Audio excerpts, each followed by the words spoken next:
adalah tawagut yang harus dijauhi, dimusuhi. Ya.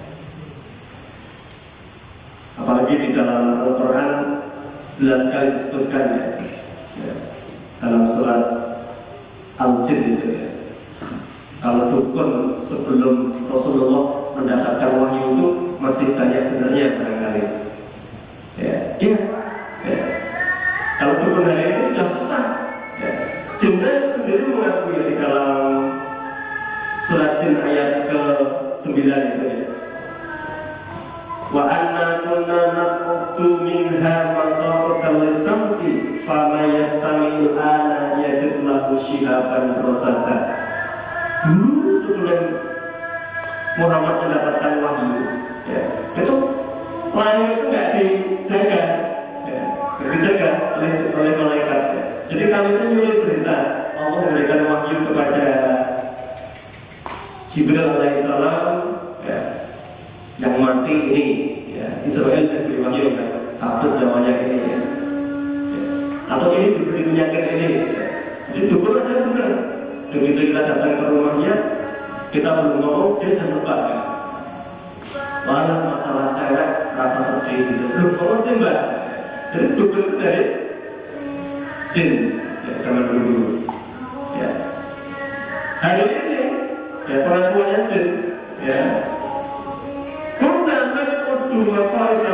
Begitu kami mendekat untuk mencuri berita dari langit, maka kami melihat langit itu penuh harasan penjaganya dari kalangan malaikat syadidan wa syuban, yang keras, galak, membawa panah-panah api ya.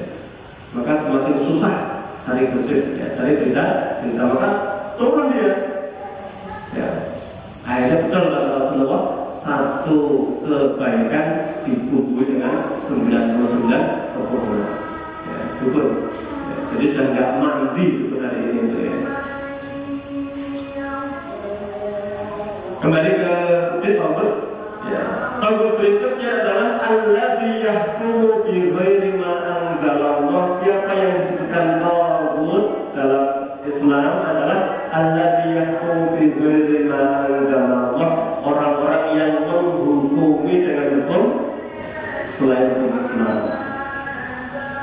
ya, selain hukum Islam.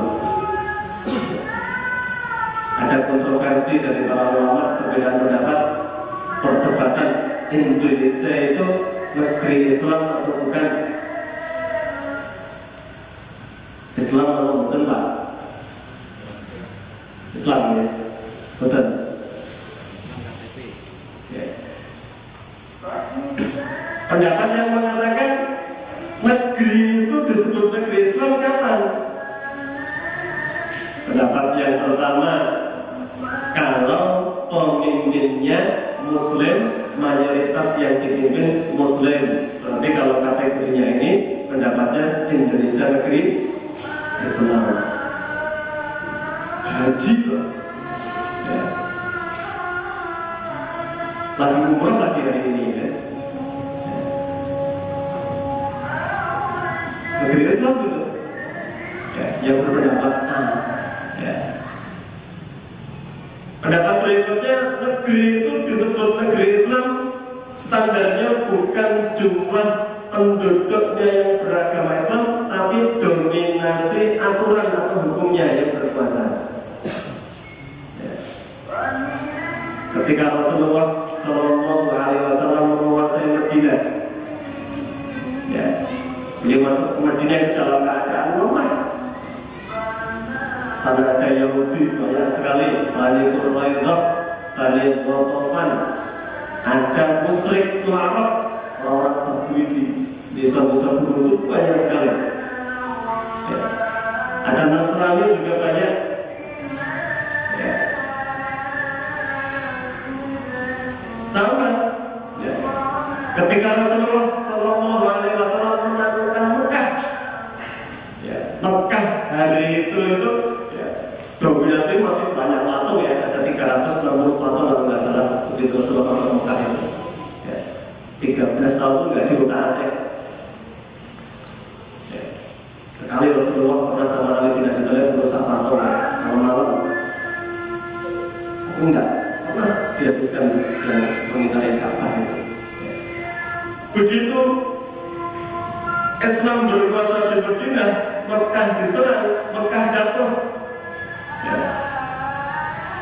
Ada putranya Abu Jahal, Ikrimah bin Abu Jahal kabur, dibunuh oleh Rasulullah. Rasulullah membuat daftar most wanted, ada 10 orang kafir yang harus dibunuh, ada Al-Walid dan lain sebagainya. Ya. Begitu Mekah takut, meskipun penduduknya itu ya masih terhutang dengan kemusyrikan, ya, tapi Islam yang berkuasa di situ, undang-undangnya dengan undang-undang Islam. Rasulullah bersabda, la hijrata ba'dal fathi walakin jihadun baqiyah. Setelah ini penduduk Mekah tidak usah pindah ke Madinah bersama saya, karena Mekah sudah menjadi negeri Islam. Ya, harus tunduk di bawah Islam. Ya. Jadi pendapat yang kedua, negeri itu negeri Muslim, negeri Islam kalau dominasi hukumnya yang diterapkan dalam hukum Islam. Nah, kalau mengacu pada pendapat yang kedua, Indonesia bukan negeri Islam meskipun penduduknya Muslim. Undang-undang di Indonesia itu full hukum Islamnya kalau kawin, kalau menikah ya. Ya. Masih pakai hukum Islam gitu. Ada ininya, ya draft-draftnya. Ya. Itu namanya kalau di dalam hukum Islam, ya, itu ada hukum perdata. Nah, perdata kita masih menggunakan perdata yang Islam. Ya. Perceraian, suluk, gugat cerai, rafa, waris, diatur. Ya. Tapi yang hudud, sesuatu yang bernilai pidana, tidak ada satupun yang menggunakan hukum Islam. Asasnya itu asas tidak merugikan yang lain. Ya. Ya. Ketika ada penistaan agama, ya. Berulama di Karanganyar, ya, ada seorang Muslim ngaku sebagai nabi di Karanganyar, Solo. Ya. Panggil MUI. Ya. Ketika di Parong Bogor, ya, masjid-masjid dirusak. Ya. Masjidnya siapa? Ahmadiyah. Ya. Itu kalau sudah sampai mengarah pada kriminal, ya, itu tidak perlu melihat motifnya kenapa, tapi lihat sudah merugikan umum, berarti itu sudah dikategorikan layak dihukum. Ya. Jadi standar yang dipakai bukan kebenaran, tetapi adalah al-ibadiyah, saling melindungi tidak. Ya. Maka perbuatan apapun selama itu tidak dilaporkan, tidak merugikan orang lain, tidak bakal kena hukum di negeri sekuler. Ya. Iya. Ya. Pernah di Solo, ya, ada laskar, ya, laskarnya gerebek, ya, gerebek mahasiswa-mahasiswi mesum, ya, sudah dimundi matung, ya, nggak mempan, ya, digerebek malah nantang, ya, ya, namanya orang banyak ada yang emosi, ya, dijotos, ya, begitu dijotos, visum. Ya. Kalau tak visum hari ini hati-hati, main pukul itu berapa juta? Ya. Minimal 5 juta. Ya. Siapa yang kena? Yang kena bukan yang berzina, yang memukul para berzina. Itu contoh. Nah, kalau undang-undang yang dikaitkan dengan agama itu sudah bertentangan dengan undang-undang Islam Al-Quran kita, berarti negeri itu bukan negeri Islam. Termasuk Tauhid hari ini adalah undang-undang yang menyelisih undang-undang Al-Quran. Ya, harus kita yakini kesalahannya, ya, kita jauhi. Ya. Karena iman itu kata Allah Subhanahu Wa Taala, walaqad ba'asna fi kulli Muhammadin Rasulan, yang pertama ani'budullaha. Tidak cukup kita nyembah kepada Allah Subhanahu wa Ta'ala, tapi harus wastanibu tagut, jauhi sejauh-jauhnya tagut. Masa kita sholat subuh masih baca doa iftitah, ada yang Allah bagi, ada yang potongannya itu inna sholati wa nusuki wa mahyaya wa mamati lillahi rabbil alamin la syarika lahu. Kalau paham terjemahnya, sesungguhnya sholatku, ibadahku, kurbanku, hidupku, matiku lillahi rabbil alamin, untuk Allah, la syarikalah, tidak akan saya sekutukan. Begitu pagi hari masuk kantor, apel duduk nyanyi, ya, pada negeri, ya. Sampai terakhir apa?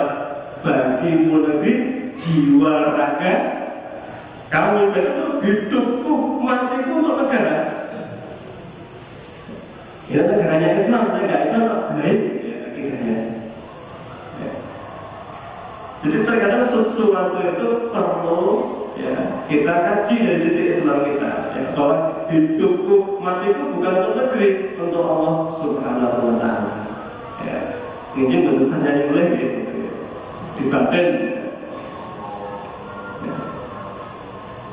Karena ada dalam kategori para ulama, al-kufur itu penyebabnya dua. Bisa yang pertama adalah al-qawliyah, ucapan yang tanpa disadari. Ya, sampai sahabat itu nanya, ya Rasulullah, apa mungkin gara-gara lisan itu masuk neraka? Bisa. Ya. Yang kedua adalah al-qawli al-fi'liyah, perbuatan yang syirik. Ya.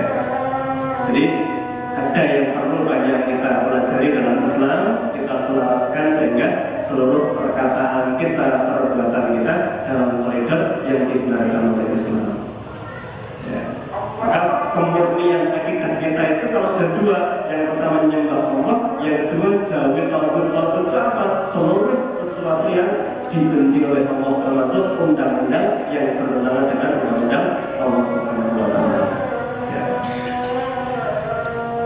Sudah bersama Puisa, kita cukupkan sampai di sini. Kita tutup dengan kafaratul majlis. Subhanaka Allahumma wa bihamdika, asyhadu an la ilaha illa anta, astaghfiruka wa atubu ilaik. Semoga bermanfaat. Bila taufiq wal hidayah